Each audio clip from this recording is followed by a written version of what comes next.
Assalamu alaikum. A'udhu billahi minash shaitanir rajim. Bismillahir rahmanir rahim. You all are welcome. Marhaban bikum. Today we want to continue with our series on learn the Arabic language through the Qur'an. And recall that in the last episode we had completed Suratul Masad, a chapter we talked about Abu Lahab and his wife, the uncle of the Prophet ﷺ, and his wife. And today we want to continue with a new chapter, which is Suratul Nasr, the chapter of victory.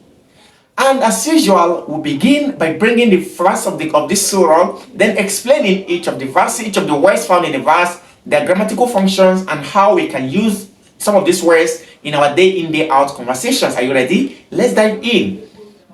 The first verse from this surah says, إِذَا جَاءَ نَصْرُ اللَّهِ وَالْفَتْحِ. Either. The word either is the first word found in this chapter and the first word of the first verse. Either. What is either? Either simply means when.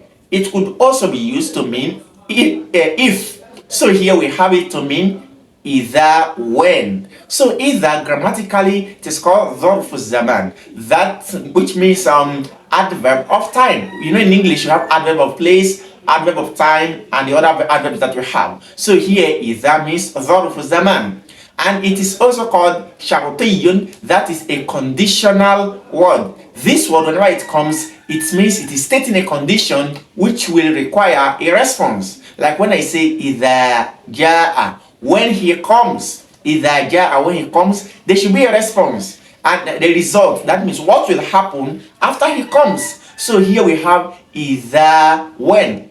Then ja'a. The word ja'a is a fi'l madi, a past tense verb, just like fa'ala, he did. So ja'a means he came. So when you say idha ja'a, it could mean when he came. And ja'a here grammatically we say fi'l madi mabniyun al-fath. This is a past tense verb which is built upon fatha because it has fatha at the end of it. And recall that in one of our series where we teach Arabic grammars, we had explained that some words are built, fixed words, while we have declinable words, words which are not fixed. And ja'a, as a past tense verb, it is among those words which are fixed. If you want to watch that video which treats this topic, you can click on the link above. So we have ja'a. Ja'a means he came. You can say ja'a Muhammadun. Muhammad came. What if you want to say Fatima came? You say Ja'at Fatima. Fatima came. So here Ja'a is a past tense verb. Either Ja'a, when he came. Now, because the subject of a sentence is mentioned here, we will not use he came because we have the next word as Nasru. Either Ja'a Nasru. So Nasru means victory, success, conquest. So Nasru means what? Victory. So when you say إِذَا جَاءَ النَّصْرُ, it means when the victory came. إِذَا جَاءَ نَصْرُ. So Nasr here is coming as the fa'il, the subject of the sentence, marfu, which is in the nominative case carrying dumma. So إِذَا جَاءَ النَّصْرُ, when the victory came. Just the way you say إِذَا جَاءَ مُحَمَّدٌ, when Muhammad came. So, or when he comes. So Nasru, then the next one is Allahi. Allah is Ismul Jalala, the name of our creator, Allah. So Nasrullahi, it is appearing here as the mudafun ilayh, that is the possessor. So here Nasrullahi, the victory of Allah. And we know all possessors, all mudafun ilayhi will end with kisra. Just as I will say Kitabullahi, Allah's book. Qalamu Muhammadin, Muhammad's pen. So here we have إِذَا جَاءَ نَصْرُ اللَّهِ, when the victory of Allah comes. When the victory of Allah comes. Then wal fathi. The next one is wa. The wa here, as usual, we know it is called harfu atfin mabniyun al fath. That is a conjunction particle used to join two words together, as we will say kitabun wa qalamun, a pen and a book and a pen. Muhammadun wa Fatima, Muhammad and Fatima. Aisha wa Zulaykha, Aisha and Zulaykha. So wa is used to conjoin two words or two parts of a sentence together. Wal fathi. إِذَا جَاءَ نَصْرُ اللَّهِ وَالْفَتْحِ, when the victory of Allah comes and the conquest. So al-fath here is coming as the ma'tuf, that is the word that is being joined with the wa.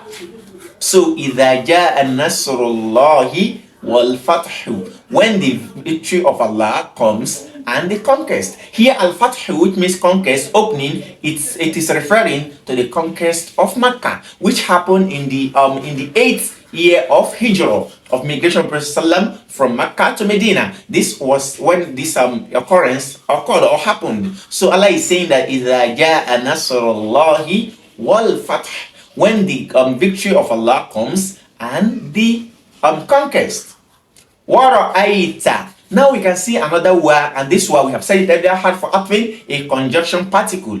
وَرَأَيْتَ, then the word رَأَيْتَ is also a past tense verb, just like فَعَلْتَ, you did, رَأَيْتَ, you saw in the past. So وَرَأَيْتَ, and you see, رَأَيْتَ, and you see, وَرَأَيْتَ النَّاسَ, and you see the people. So رَأَيْتَ is coming like فَعَلْتَ, is coming like qatalta, you killed. Is coming like mararta, you passed by. So ra'ayta, and you saw. I can say ra'aytu, I saw. Ra'ayta, you saw for a male. Ra'ayti for a female. So here we have ra'ayta, and you saw.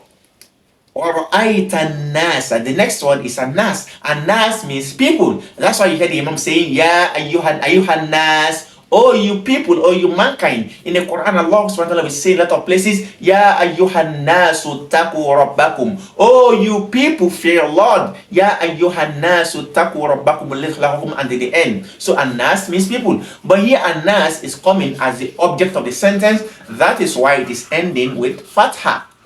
وَرَأَيْتَ النَّاسَ, and you saw the people, just as I will say وَرَأَيْتَ الْوَلَدَ, and you saw the boy. رَأَيْتَ الْمَكَانَ, you saw the place. رَأَيْتَ is coming grammatically, we say رَأَى. رَأَى فعل ماضي مبني على السكون لاتصاله بضمير رفع المتحرك, because the third here is the one signifying the subject of the sentence. So the third means you. So here we have وَرَأَيْتَ النَّاسَ, and you see the people, or you saw the people. وَرَأَيْتَ يَدْخُلُونَ, the next word is يَدْخُلُونَ, coming ala wazn يَفْعَلُونَ, coming as if يَفْعَلُونَ. يَدْخُلُونَ means they are entering, just like يَقْتُلُونَ, they are killing. يَذْهَبُونَ, they are going. يَتَّصِلُونَ, they are connecting. So يَدْخُلُونَ, they are entering. Meaning when you see the people entering, so يدخلون here is coming as فعل مضارع مرفوع علامة رفعه ثبوت النون. This is coming as the present tense verb, which is coming in the nominative case because of the fixed noon, because the noon remains there without it being removed, and the word there is called the wawul jamaa. This is what shows that this is talking about plurality. So the word of plurality. So we say yadkhuluna, entering. Wara'ayta nasa yadkhuluna, and you see the people entering.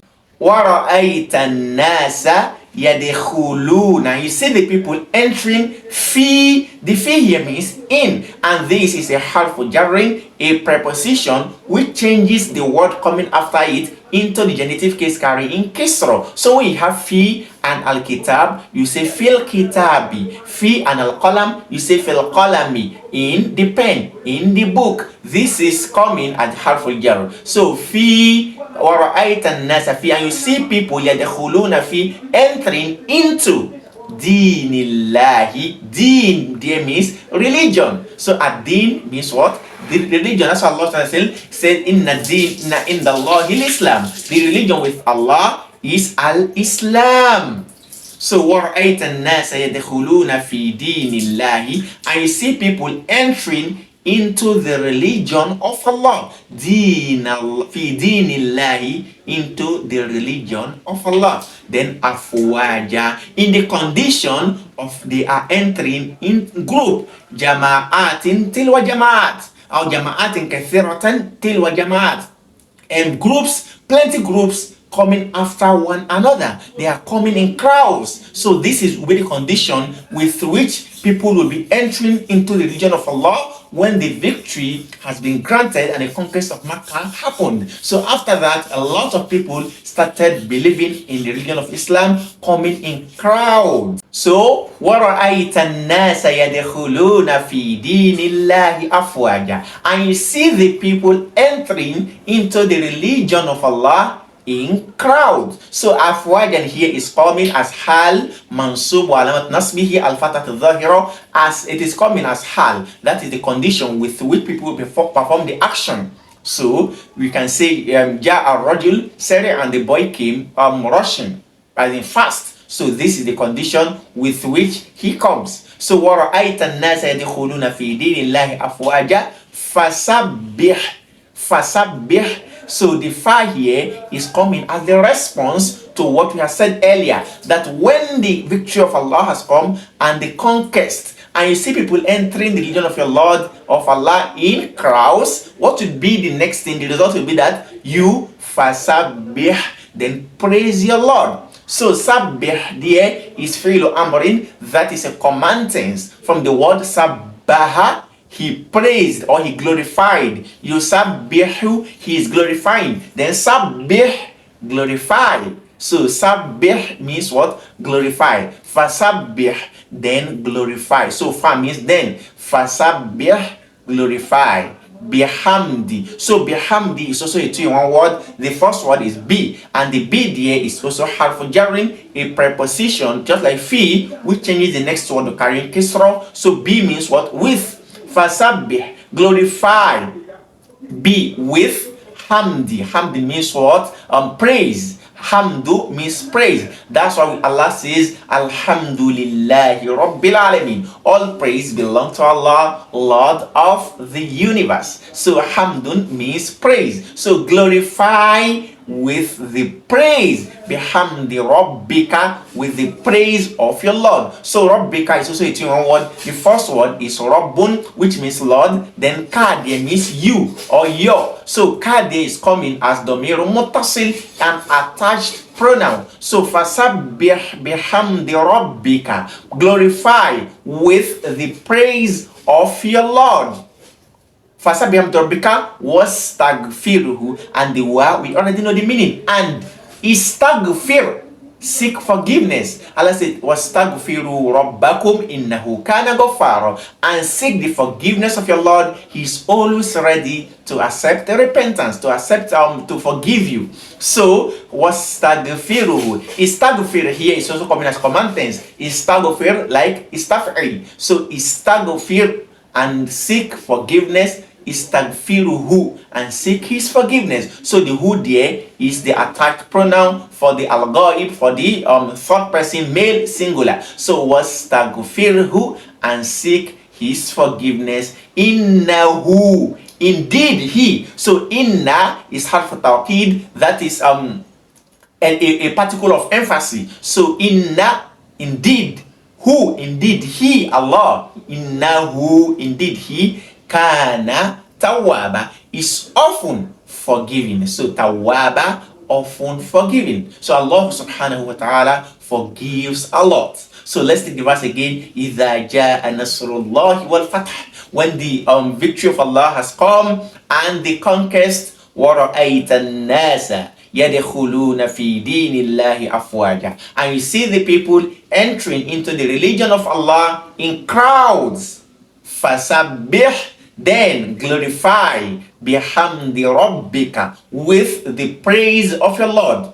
وَاسْتَغْفِرْهُ, and seek his forgiveness. إِنَّهُ, indeed he, Allah, kana tawwaba, is often forgiven. We ask Allah subhanahu wa ta'ala to forgive us. And it is said that this verse is one of the signs of Allah, which shows that the coming, the death of Prophet ﷺ was approaching. We ask Allah subhanahu wa ta'ala to shower the best form of praises on our Prophet sallallahu alaihi wasallam. With this, we come to the end of the summary explanation of these verses for you, and I hope you benefited a lot. If you do, like, share with your friends, and drop a comment in the comment section. Until we meet again, Assalamu alaikum wa rahmatullahi wa barakatuh.